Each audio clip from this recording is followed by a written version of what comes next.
Top aides can't get off Kamala Harris's sinking ship fast enough. The VP's office hit with yet another major departure after 3 other high-level staffers already said they are leaving. This time, it's Simone Sanders, one of Harris's most trusted advisors and top spokesperson. Sanders reportedly steered Kamala's plan for handling the border crisis, but now she's hitting the road as it looks like Harris's presidential ambitions are sinking.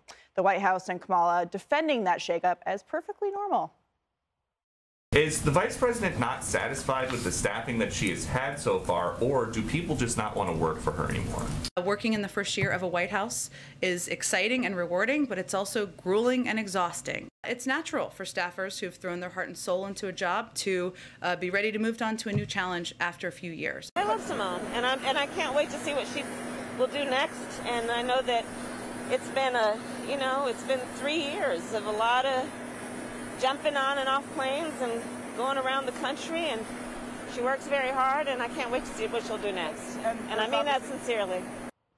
Jesse, I mean that sincerely. When anybody says that, that means they don't mean that sincerely. That's like when they say, with all due respect. What a tell. Or bless your heart. Bless your heart. Bless your heart. A lot. As a midwit, I'm going to give you my best analysis here. There's 3 dynamics at play. One, the mainstream media is maneuvering the 2024 Democrat primary.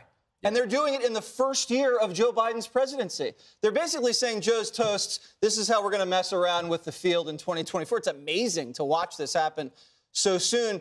And then you have people that can read the writing on the wall. Kamala's not the heir apparent, right? So they're trying to get out before the Kamala stench sinks in too deeply.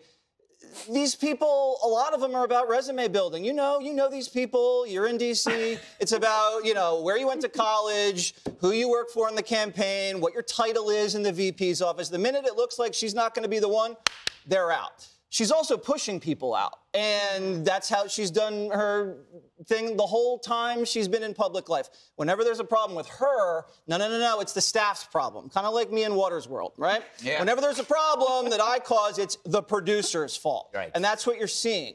And what you're now seeing is the bench is so thin with Mayor Pete and Kamala, it's going to be like a bloodbath in a couple years, because you have, I would say, a gay white male intellectual versus a woman of color.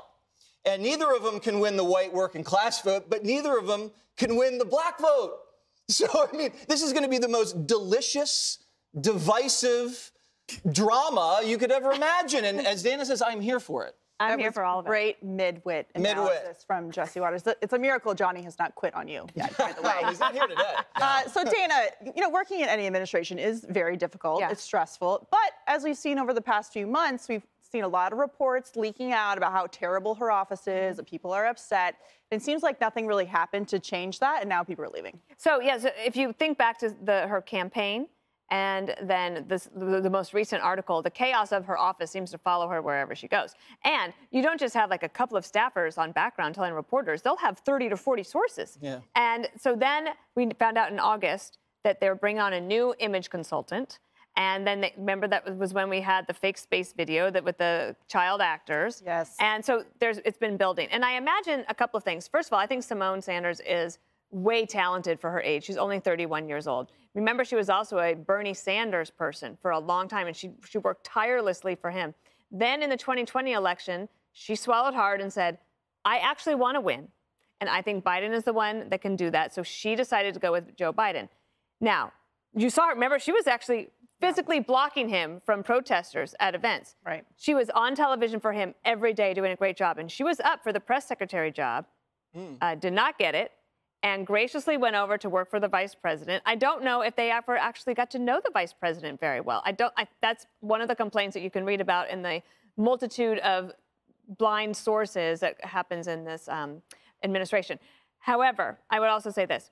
Many times people who are big campaigners, they go into the White House and it's like, I don't like it because it's such a straitjacket. There's all these rules. And you have to be there on time, and there's no, you can't like freelance and be creative, and that's really more her style. So she's got a big, bright future ahead of her. I don't know what she'll do with it, but I think that it's probably smart for her to leave when she is. Jessica, what's going on? Who's going to replace all these staffers who are leaving? There are plenty of people who want these jobs and to do them for however long, a year to 2 years. It's Dana's the only one at the table who's actually worked in the White House, but knows how difficult it is. And what the I'm sorry, what administration were you part of? Nixon. I was young, but I was there. As his chief midwit. Yes. Simone Sanders, I just want to double down on what Dana was saying about Stop her. it with the love fest, people. I sometimes say that Greg made a good point, too. Simone is so talented, and the freestyling, her points, that's what made her so great on CNN as well. After the Bernie campaign, she became a pundit on CNN, and she really cuts to the heart of what people are thinking. She expresses herself in a normal person way, fiercely loyal, and I do think that it stung to not get the press secretary job after literally blocking and tackling for Joe Biden. But I do see this as normal churn, and then they'll have the midterm staff, and then they'll have churn. This is like Trump-level churn. No, it's nothing is like Trump-level churn. It's close. You never know. Maybe she'll be back. Greg. I don't know, man. Simone Sanders is probably one of the greatest people There you go. just amazing. I don't know how they're going to replace her. Just a phenomenal leader and just incredible. I don't know what else to say. But what are you going to do if you're offered that job now, right? It's like that's like being asked to direct, the next Alex Baldwin Western. No one wants it. It's very good, Greg. It is incredible. What a disaster Kamala has been, given that there really isn't any piling on from the media. Of course, there's us having fun, but from day one, it was always kid gloves, right? Yep. And yet, with that, it just shows you that you can end up on the rocks if you tick all the boxes, but you don't think about who the person really is. She's become a bastion of a buffoonery, even with people egging, cheering her on. She's going to do good. She's going to do good. The thing is, this could be a great opportunity for somebody to take this job because you can only improve. It's like Eric Adams becoming mayor after de Blasio. Yeah. All you got to do is appear normal and try to make this person normal, and you'll do a better job. Yep. Hey, Sean Hannity here. Hey, click here to subscribe to Fox News YouTube page and catch our hottest interviews and most compelling analysis. You will not get it anywhere else.